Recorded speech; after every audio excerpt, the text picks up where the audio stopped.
আমার প্রিয় ভাইরা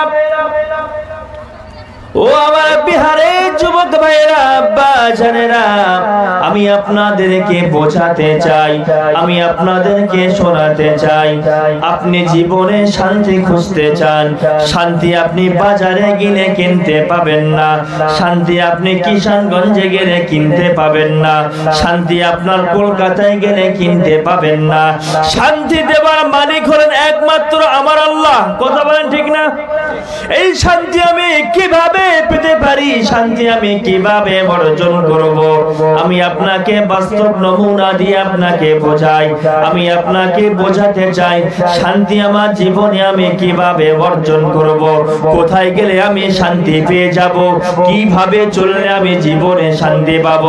আপনি বিদেশে চলে যাবেন কাজ করার জন্য, বিদেশে যাবেন, বিদেশে যাওয়ার আগে আপনি ব্যাগপত্র গুছিয়ে নিয়ে যখন আপনি রওনা দেবেন, আব্বা মাকে আপনি সালাম দিলেন, আব্বা মাকে সালাম দিয়ে বললেন আব্বা গো, মাকে সালাম দিয়ে বললেন মা গো, চলে গেলাম চলে গেলাম চলে গেলাম, বিদেশের পথে আমি চলে গেলাম। মা গো তোমার শরীর খারাপ, আব্বা তোমার শরীর খারাপ, তোমার চিকিৎসার জন্য আমি সন্তান বাইরে যাই, তোমার ট্রিটমেন্ট করানোর জন্য আমি সন্তান বিদেশের পথে চললাম, আমি তোমাদের জন্য সালাম দিলাম, আসসালামু আলাইকুম, মানে হলো ও আব্বা আমি বাড়ি থাকি আর নাই থাকি, তোমার শরীর অসুস্থ রয়েছে, আমি আল্লাহর কাছে দোয়া করি আল্লাহ যেন তোমার শরীরটা সুস্থ রাখে। মাকে সালাম দিল, মানে হলো মা আমি চলে গেলাম বিদেশের পথে চলে গেলাম গো মা, বিদেশের পথে আমি রওনা দিলাম মা, মা গো তোমার শরীরটা খারাপ, আমি সন্তান তোমার জন্য দোয়া করি, আসসালামু আলাইকুম, ও মা আমি তোমার জন্য দোয়া করি আল্লাহ শান্তি তোমার উপরে নাজিল হোক। জোরে জোরে বলেন সুবহানাল্লাহ। সালাম বিদেশে কাজে যাওয়ার সময় মাকে ডাইরেক্ট বলে মা চলে গেলাম, বলে মায়ের কাছ থেকে বিদায় নিয়ে চলে গেলাম। অপরজন ছেলে চলে যাওয়ার আগে আব্বাকে সালাম দিল, মাকে সালাম দিও।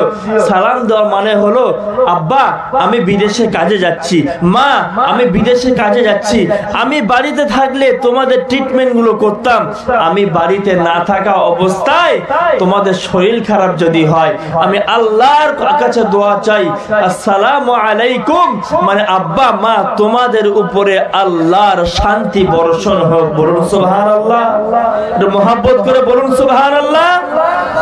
মা উল্টে জবাব দেয়, আব্বা উল্টে জবাব দেয় ওয়া আলাইকুমুস সালাম, মানে হলো মাও দোয়া চাই বাবা তুমি আমাদের জন্য বাইরে কাজে যাচ্ছ, তুমি গাড়িতে থাকো, 10 তলা ফ্ল্যাটের উপরে কাজ করো, তুমি ট্রেনে থাকো, বাসে থাকো, টেম্পুতে থাকো, যেখানেই থাকো না কেন বাবা আমি মা তোমার জন্য দোয়া করি ওয়া আলাইকুমুস সালাম, বাবা সর্ব অবস্থাতে আমি মা তোমার জন্য বললাম আল্লাহ তোমার উপরে শান্তি বর্ষণ করুন। বলুন সুবহানাল্লাহ, এটা মহব্বত করে বলুন সুবহানাল্লাহ।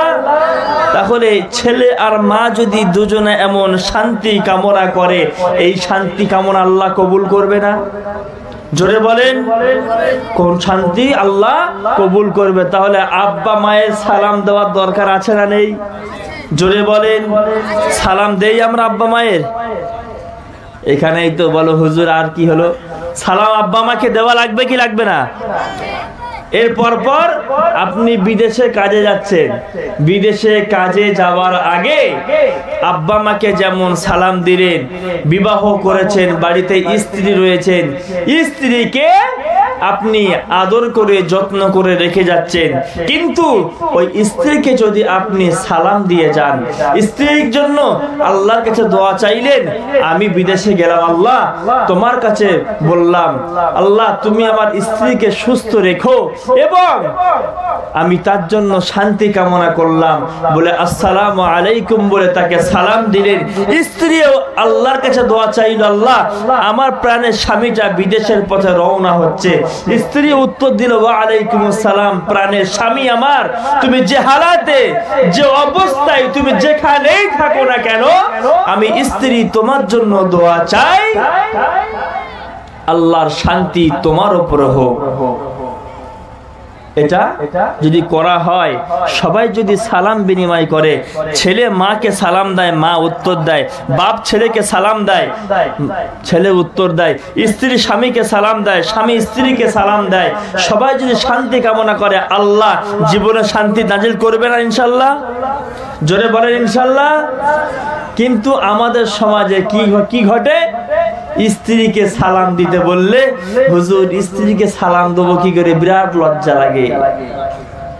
হুজুর বউকে সালাম দেবো কি করে, বিশাল লজ্জা লাগে। বউকে সালাম দেওয়া যায়? স্ত্রীকে সালাম দেন আপনারা? সালাম দেন না। কিন্তু সালাম যদি আপনি দেন, আপনি স্ত্রীকে মন পাওয়ার জন্য হেভি হেভি দামি দামি শাড়ি কিনে দেন, ভালো ভালো ড্রেস কিনে দেন, স্ত্রীর মন পাওয়ার জন্য, তার ভালোবাসা পাওয়ার জন্য আপনি কত কিছুই না করেন। আমার কথাটা এই যে আজকের শুনে আপনি যদি আমল করেন, রাসূলুল্লাহর হাদিস, আল্লাহর কোরআনের আয়াতকে যদি আপনি জীবনে আমল করা শুরু করেন, তাহলে দেখবেন আপনার জীবনে শান্তি আল্লাহ নাজিল করবেন। স্বামী স্ত্রীর মধ্যে আল্লাহ মহাব্বত বাড়িয়ে দেবেন। বলুন আল্লাহুম্মা আমিন। আরো মহাব্বত করে বলুন আল্লাহুম্মা আমিন। তাহলে স্ত্রীদেরকে সালাম দেবেন ইনশাআল্লাহ? কথা বলে না, সালাম দেবেন না? আচ্ছা, সালাম বাড়ি গিয়ে স্ত্রীকে দেবেন কে কে বলেন? হাত তোলেন তো দেখি। সালাম দেবেন কে কে? সালাম যাদের বিয়ে হয়েছে তারা হাত তুলবেন, যাদের বিয়ে হয়নি তারা যেন হাত না তোলেন। আবার যন্ত্রণা শেষ নেই। তাহলে বাড়িতে গিয়ে স্ত্রীকে সালাম দেওয়ার প্রচলন করবেন, স্ত্রীকে সালাম দেবেন। সালাম দিলে দেখবেন তার পক্ষ থেকে উত্তর যখন আসবে, সত্যি কথা, আল্লাহর কোরআন রাসূলুল্লাহ হাদিস কোনদিন মিথ্যা নয়। সালাম মানে হলো আসসালামু আলাইকুম, তোমার উপরে শান্তি নাজিল হোক, তোমার উপরে শান্তি বর্ষণ হোক। একটা বন্ধু পেটের যন্ত্রণা, রাত্রে ঘুমাতে পারি নাই, সকালবেলা যখন বন্ধুর সঙ্গে দেখা হয়, সালাম দিল আসসালামু আলাইকুম, মানে হলো বন্ধু তোমার রাত্রে ঘুম হয়নি, তোমার পেটে যন্ত্রণা হয়, আমি তোমার জন্য দোয়া করি, আসসালামু আলাইকুম। তুমি যে হালাতে কাটিয়েছো তোমার জন্য দোয়া করি, আল্লাহর শান্তি তোমার উপরে হোক। এই সালামটা নিজেদের মধ্যে প্রচলন করার দরকার আছে না নেই? বলেন, একটু জোরে বলেন। তাহলে প্রথম অবস্থাতে আমি আপনাদেরকে জানালাম, তাহলে সালাম আমরা পালন করবো ইনশাআল্লাহ। আজকের দিন থেকে আমার এই কথাটা শোনেন, সালাম পালন আমরা করবো ইনশাআল্লাহ। সালাম কি শুধু বাড়িতে দেবেন না বাজার ঘাটেও দেবেন? বাজার ঘাটেও দেওয়ার দরকার আছে। আমার প্রিয় ভাইয়েরা, হাদিস শরীফের বর্ণনা আন তুফাইল ইবনে তুফাইল থেকে বর্ণিত, তিনি বলেন, গদাওনা ইলা সুকিনি, প্রত্যেকদিন আমরা বাজারে যেতাম। আল্লাহর নবীর একজন সাহাবী, তিনিও প্রত্যেকদিন সকালে বাজারে যেত। কোন মালপত্র কেনা বেচা করতেন না, কোন মালের দাম দর করতেন না, কোন মালের বার্গেটিং করতেন না, কোন মালও কেনা বেচা করতেন না। ওই সাহাবীকে একদিন প্রশ্ন করলাম, ও সাহাবী, কিসের জন্য প্রত্যেকদিন তুমি বাজারে যাও? ওই সাহাবী বলল, কিসের জন্য আমি প্রত্যেকদিন বাজারে যাই তুমি জানো? আমি প্রত্যেকদিন বাজারে যাই এই জন্য, আল্লাহ নবী বলেছেন, যে ব্যক্তি প্রত্যেকদিন অধিক পরিমাণে সালাম দেবে, আল্লাহ তার জীবনে শান্তি নাজিল করবে, আল্লাহ তার জীবনে বরকত নাজিল করবে, আল্লাহ তার পরিবারে শান্তি নাজিল করবে। সাহাবীরে, আমার বাড়িতে মানুষ পাই না আমি সালাম দেওয়ার জন্য, কিন্তু বাজারে অনেক মানুষের জমা হয়ে যায়, বাজারে অনেক মানুষ চলে আসে, আমি বাজারে যাই মানুষকে সালাম দেওয়ার জন্য। জোরে জোরে বলেন সুবহানাল্লাহ। সাহাবী বলেন, আমি বাড়িতে লোক পাই না সালাম দেওয়ার জন্য, আর রাসূলুল্লাহ বলেছেন, যে ব্যক্তি অধিক পরিমাণে সালাম দেবে, আল্লাহ তার জীবনে শান্তি নাজিল করবে।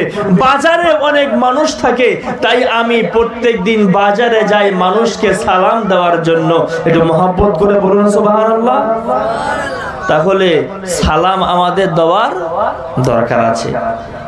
এই সালামটা নিয়ে আমরা অনেকটা কিন্তু করি, আমি হাজী সাহেব, আমি হুজুর, আমি সালাম দেব না, আমি ভাব নিয়ে বসে রয়েছি।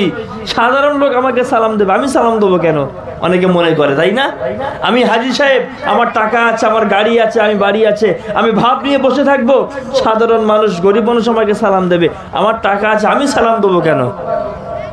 অনেকে বন্ধু বান্ধবের সঙ্গে ঘুরছে, একজন ফোন করে বলল আসসালামু আলাইকুম, ও উত্তর দিল হ্যাঁ বলো,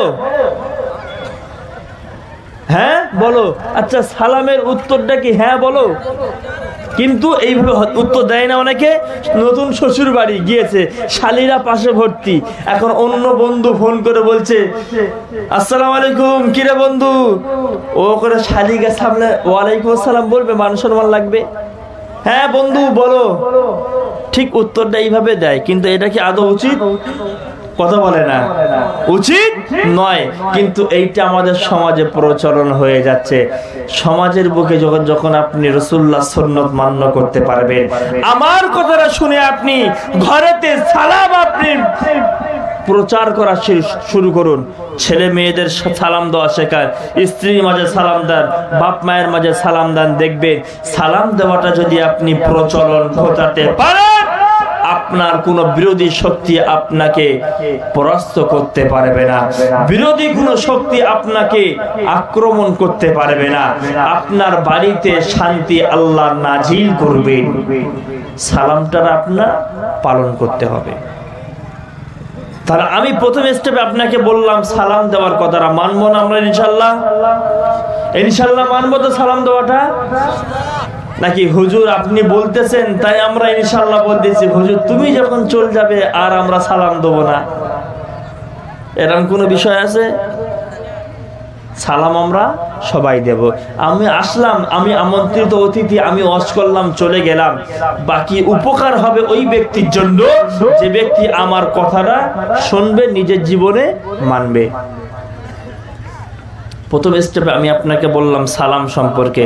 দ্বিতীয় স্টেপে আমি আপনাকে বলি, আল্লাহ যে বললেন যে হাত্তা তাস্তানিসু, যতক্ষণ পর্যন্ত তোমরা অনুমতি না নেবে তোমরা যেন অন্যের গৃহে প্রবেশ করবে না।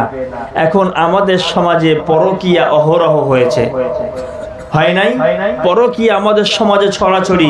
এর কারণ হলো আমরা পর্দা মেইনটেনেন্স করতে পারি না। আমরা পর্দা মেইনটেনেন্স করতে পারি না বলেই আমাদের সমাজের দুর্দশা এমন হয়ে যাচ্ছে। আমরা সালামের সঙ্গে সঙ্গে এটাও চেষ্টা করব আমরা যেন আমাদের বাড়ির মা বোনদেরকে, স্ত্রীদেরকে পর্দা মেইনটেনেন্স করাতে পারি। তৃতীয় নম্বর কথা, প্রথম নম্বর বললাম সালাম, দ্বিতীয় নম্বর সংক্ষেপে বললাম পর্দা আমরা করাবো। 3 নম্বরে আমি কথা বলি, আজকের আমরা আসলাম একটা মাদ্রাসার মাহফিলে, তাই না? জোরে বলেন, মাদ্রাসার মাহফিল। তো মাদ্রাসার মাহফিলে আমরা আসলাম। সাধারণ মাহফিলের থেকে এই মাদ্রাসার মাহফিলটা আল্লাহর কাছে অধিক পরিমাণে গ্রহণযোগ্য, বলুন সুবহানাল্লাহ। কারণ যেমন এটা দ্বীনি মজলিস, তেমন ওটা দ্বীনি ইদারা। দ্বীনি ইদারা, ওখানে কোরআন ও হাদিস শিক্ষা দেওয়া হয়। এই যে কোরআন ও হাদিস শিক্ষা দেওয়া হয়, একটা মাদ্রাসা ছাত্র, একটা কোরআনের ছাত্র আর একটা সাধারণ ছাত্রের মধ্যে পার্থক্য অনেক আছে না? জোরে বলেন, আছে না? আমার প্রিয় ভাইরা, হাদিস শরীফের বর্ণনা আর আবি হুরায়রা রাদিয়াল্লাহু তাআলা আনহু, হযরত আবু হুরায়রা থেকে বর্ণিত, আবু হুরায়রা থেকে বর্ণিত, তিনি বর্ণনা করেন, মান সালাকা তরিকান ইলতামিসু ফিহি ইলমান, একজন ছাত্র যেমন একটা রাস্তা ধারণ করলো, যে রাস্তা ধারণ করলো, ইলতামিসু ফিহি ইলমান, যে রাস্তায় সে ব্যক্তি ইলম অন্বেষণ করার জন্য বার হলো, আল্লাহ নবী বলেন সালাকাল্লাহু লাহু তরিকান মিন তুরুকিল জান্নাহ, জান্নাতে যাওয়ার জন্য অনেকগুলো রাস্তা রয়েছে। দুনিয়ার জমিনে কেউ আব্বা মায়ের সেবা করে জান্নাতে যাবে, দুনিয়ার জমিনে কেউ দান সদকা করে জান্নাতে যাবে, দুনিয়ার জমিনে কেউ ভালো কাজ করে জান্নাতে যাবে, দুনিয়ার জমিনে কেউ নামাজ পড়ে জান্নাতে যাবে। এই যে আপনার কিষানগঞ্জে আসার জন্য বিভিন্ন দিক দিয়ে রাস্তা রয়েছে, আপনি বিভিন্ন দিক দিয়ে কিশোরগঞ্জে আসতে পারবেন। আল্লাহ নবী বলেন জান্নাতে যাওয়ার জন্য অনেকগুলো রাস্তা রয়েছে। একজন ব্যক্তি এক একটা রাস্তা ধরে জান্নাতে যাবে। আল্লাহ নবী বললেন, আল্লাহ নবী আমার জানিয়েছেন যে ব্যক্তিটা ইসলাম অন্বেষণ করার জন্য, দ্বীনের জ্ঞান অন্বেষণ করার জন্য বার হলো, আমার আল্লাহ নবী জানিয়েছেন ওই বান্দাটাকে কোন একটা রাস্তা দিয়ে আমার আল্লাহ দয়ার জান্নাতে দিয়ে দেবেন। জোরে জোরে বলুন সুবহানাল্লাহ। মান সালাকা তরিকান ইলতামিসু ফীহি ইলমান সাহালাল্লাহু লাহু তরিকাম মিন তুরুকিল জান্নাহ। যে ব্যক্তি ইলম অন্বেষণ করার জন্য বার হলো, ওই ব্যক্তিকে আমার আল্লাহ পাক কোন একটি রাস্তা দিয়ে জান্নাতে প্রবেশ করিয়ে দিবেন। আর একটাবার মহব্বত করে বলুন সুবহানাল্লাহ। এরপর 2 নম্বর হাদিস আমি আপনাকে শোনাই। কোরআন শরীফ যে শিখবে, কোরআন শরীফ যে বান্দাটা শিখবে, তার মর্যাদা, শান, শওকাত আল্লাহ কোথায় দেবেন? শুধু মাদ্রাসার ছাত্ররা যে কোরআন শিখবো আর আমরা যে শিখবো না, এরকম কোনো বিষয় নেই। আমার প্রিয় ভাইরা, আমি আপনাকে বোঝাতে চাই, আমি আপনাকে জানাতে চাই, আল্লাহ নবীর সাহাবী হযরত উসাইদ ইবনে হুযায়র থেকে বর্ণিত, হযরত উসাইদ ইবনে হুযায়র থেকে বর্ণিত, তিনি বলেন আমি অনেক গরীব সাহাবী ছিলাম, আমার থাকার ঘর ছিল না, যে ঘরের মধ্যে আমি বসবাস করব এমন কোন ঘর আমার ছিল না। একটা দিকে আমি শুয়ে রইলাম, অপর দিকে আমার আস্তাবলে ঘোড়াটা বেঁধে রাখলাম। রাতের বেলা হঠাৎ করে আমার ঘুমটা যখন ভেঙে গেল, ঘুমটা ভেঙে যাওয়ার পর আমি উঠে রাতের বেলা ওযু সারলাম। ওযু সেরে আমি যখন কোরআন পড়তে লাগলাম, আমি যখন কোরআন শরীফ তেলাওয়াত করতে লাগলাম, আমার বাড়ির ঘোড়াটা লাফালাফি শুরু করে দিল। আল্লাহ নবী সাহাবী উসাইদ ইবনে হুযায়র বলে রাতের বেলা আমি যখন কোরআন পড়তে লাগলাম, আমার বাড়ির ঘোড়াটা তখন লাফালাফি শুরু করে দিল। আমি যখন কোরআন পড়া বন্ধ করে দেই, আমার ঘোড়াটা লাফালাফি বন্ধ করে দেয়। আমি যখন আবারও কোরআন শরীফ পড়াটা চালু করে দেই, আমার বাড়ির ঘোড়াটা আবার লাফালাফি করে দেয়। ফাশিকু আনতা ইয়াহইয়া, ওই সাহাবী বর্ণনা করেন আমার পাশে আমার ছোট্ট সন্তান ইয়াহইয়া ঘুমিয়েছিল। আমি ভয় পেয়ে গেলাম, না জানি ঘোড়া লাফালাফি করার জন্য আমার সন্তানের কোনো ক্ষতি হয়ে যায় কিনা, এই ভয়তে আমি আর কোরআন পড়া বন্ধ করে দিলাম। আমি আর কোরআনটা পড়লাম না। সকালবেলা যখন হয়ে গেল, সুবহে সাদিক যখন হয়ে গেল, ফজরের নামাজের টাইম যখন হয়ে গেল, সাহাবী বর্ণনা করেন আমি দৌড়ে চলে গেলাম আল্লাহ নবীর দরবারে। বিশ্ব নবীর দরবারে গিয়ে আমি আল্লাহ নবীর দরবারে গিয়ে বললাম, ইয়া রাসূলুল্লাহ, ইয়া হাবিবাল্লাহ, আমার রাতের বেলা ঘুমটা ভেঙে যায়। আমি যখন ঘুমটা ভেঙে গেল, আমি কোরআন শরীফ তেলাওয়াত করি, আমার বাড়ির ঘোড়াটা লাফালাফি করে। আমি যখন কোরআন তেলাওয়াত বন্ধ করে দেই, আমার বাড়ির ঘোড়াটা তখন লাফালাফি বন্ধ করে দেয়। সমস্ত ঘটনাটা সাহাবী আল্লাহ নবীর কাছে গিয়ে বললেন, ইয়া রাসূলুল্লাহ, আমি যখন রাতে কোরআন তেলাওয়াত করি, আমার বাড়ির ঘোড়াটা লাফালাফি করে। আমি যখন কোরআন তেলাওয়াত বন্ধ করে দেই, আমার বাড়ির ঘোড়াটা লাফালাফি বন্ধ করে দেয়। রাসূলুল্লাহ বললেন, সাহাবী রে, তুমি একটা মারাত্মক ভুল করেছো। তুমি যখন রাতের বেলা কোরআন পড়ছিলে, তোমার কোরআন পড়াটা এত মধুর ছিল, আল্লাহর ফেরেশতারা তোমার বাড়িতে এসে ভিড় করেছিল। একটু মহব্বত করে বলুন সুবহানাল্লাহ। কোরআন শরীফ যখন পড়ছিলে, তোমার বাড়ি আল্লাহর ফেরেশতারা ভিড় করছিল কোরআন শরীফ শোনার জন্য। সেই কোরআন শরীফ শেখার জন্য এই মাদ্রাসা, কোরআন শরীফ শেখার জন্য এই মাদ্রাসা।